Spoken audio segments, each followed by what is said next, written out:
Good morning বন্ধুরা। সকাল সকাল সব কাজ সারা হয়ে গেছে। এখন বাজে 8:30টার মতো। অনেকটা সময় লাগে বাড়ির কাজ সারতে। তো এখন সারা হয়ে গেছে। এখন খেতে বসে এই যে দেখো ছাতু গুলেছি, তাই এতে দিয়েছি শুধু নুন আর লেবু দিয়েছি। আর এটা হলো সত্যেন্দ্রের ছাতু। এই যে সকালবেলা পেট ভরা খাবার হলো ছাতু। তো অনেক কিছুই দেওয়া যায়, পেঁয়াজ কাঁচা লঙ্কা, সেটা আর এখন কাটছি না।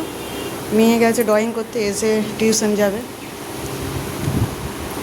সকালবেলা এখন ছাতু খাবো। তো ইলেকট্রিকটা একবার যাচ্ছে আর একবার আসছে সকাল থেকে। এই যে একদম পারফেক্ট, একটু নুন সামান্য দিতে হবে। ছাতু খাবে তো চলে এসো বন্ধুরা।